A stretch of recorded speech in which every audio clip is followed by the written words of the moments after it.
This is my new turbo setup. Had some catastrophic failure. Well, not catastrophic, but I had some failure on the other one. I ended up bending, took a chunk out of the exhaust wheel. I'll throw a picture up in the video. Kind of go over that a little bit. What happened was the actual gasket cracked. The bolts came loose and cracked the gasket, went through the exhaust wheel and tore it up. So sent it off to Turbonetics, and they basically said, you know, it's going to be X amount to repair, and buying a new turbo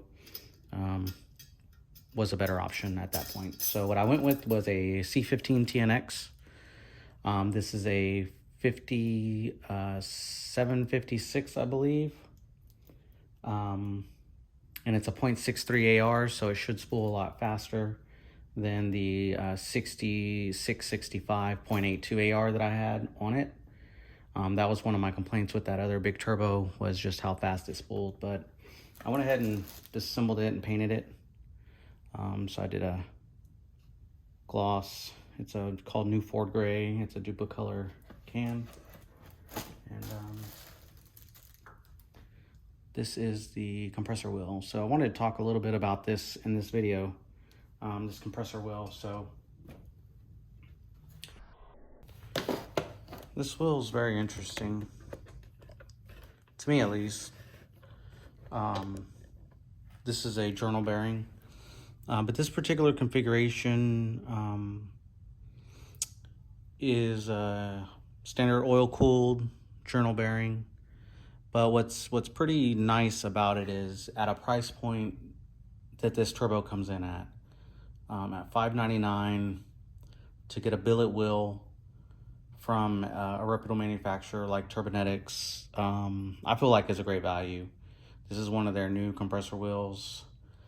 From some of the research I have done on this particular wheel, well, not this wheel, but just wheels in general, to me this looks like what they call a superback design with the extended tip. And if you turn it, you can see that these tips barely extend off. So the inducer is a, I'll measure that here.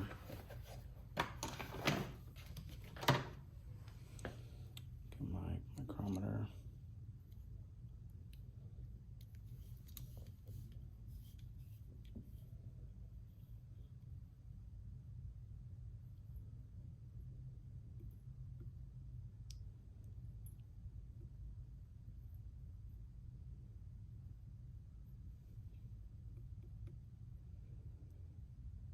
.96, 9596.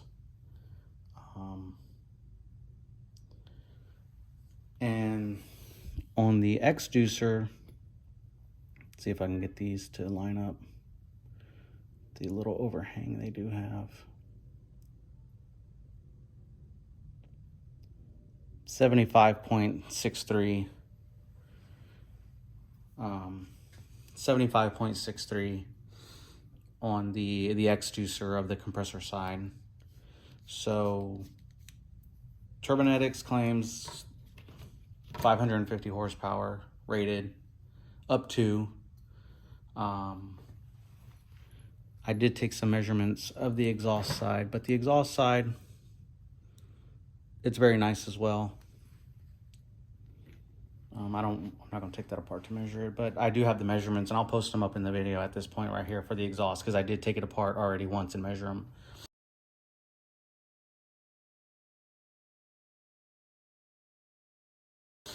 But again, what's nice about this wheel, this turbo, is at this price point, I feel like compared to other brands out there, at $599 for a journal bearing with a billet wheel, you really can't beat this price compared to other big name brands out there. That you can get a, you know, a Pulsar or something like that, and a lot of people do have good experience with those. I'm not knocking those by any means, because there are some decent turbos, but just from the reputable big name brands. I feel like this is a good value. Um, and what I thought was really interesting on this turbo is after researching the sizes of the inducer, the exducer, on the compressor, on the exhaust wheel, the cover assembly, this turbo is obviously Turbonetics and Precision merged back in 2013, 2014. This is spec wise, this is the same size as the 55, 58 that Precision offers. Those start at like $1,100 for the Gen 1. And I believe that's what this is very closely related to. I haven't seen a compressor wheel, so I don't think it's an 11 wheel design. This is an 11 wheel. But as far as the size of the inducer, the exducer on the compressor and the exhaust size, it's very similar in size. And a lot of people in on those turbos do make somewhere between 500 and 550, 580 horse on various different platforms. So, it's a very competent turbo. I think if you're going for, somewhere in the 400 to 500 range, it's going to be a great option, fast spool time. So what I'm going to do here is go ahead and get this going. I do have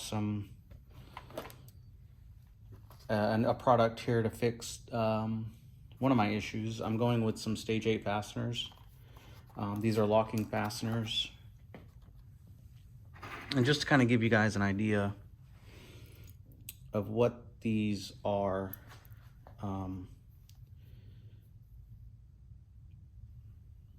so this is your nut. I'm going to bolt the manifold down.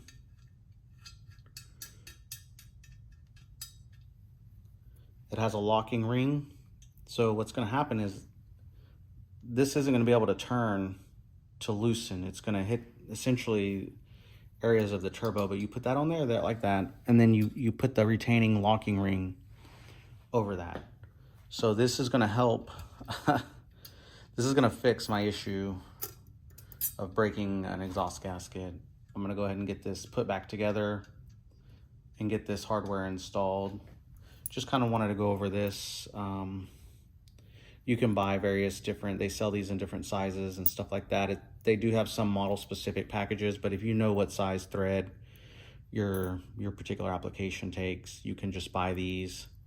They do sell them on Amazon, or you can buy it directly from Stage 8. I bought these are for the 5-bolt housing. So they do sell bolts with that particular fitting locking mechanism, and then they sell nuts only. So whatever you need, they can definitely take care of you in that aspect. But just kind of wanted to go over this turbo, what you can expect, what it looks like. Like I said, for a price point at $599, I think this is a great option compared to what's available in the market. And I think it's going to meet everything that I'm looking for. And I'll just take you off the stand just to give you a closer look at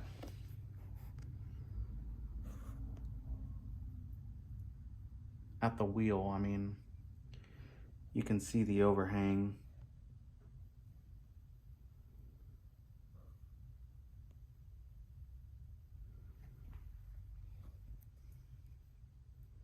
And just the overall machining of this wheel is very nice.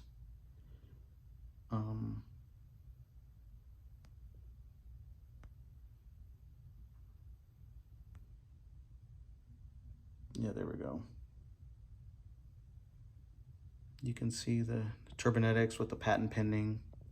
Thing is, the little ridges toward the inside of each fin, you can see it on each of those, and then the milling in between the blades. I'm sure this is some type of flow conditioning to keep the air moving in their R&D and stuff they've done.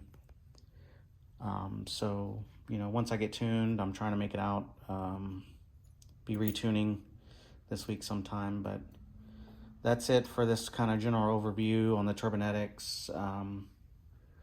I will make a video here tearing down my old one just to show you guys kind of what happened with that, but just wanted to go over that and kind of what you can expect here, because she is she's got a hole where her heart used to be. So anyways, oh, that's it for this one. All right, and it's gonna be it for this video. Make sure to like, subscribe, and click that button. Help me spread some of this Genesis Coupe info. You know, there's a few pages out there active, but not a lot of guys, you know, making YouTube and stuff like that. But you can also check me out on Instagram. Follow this build at Clutch City Coupe with a K, OOPA Clutch City _ Coupe, and I'll tag that in there so you guys can kind of follow along and see where we're at. But that's it for this video. Peace.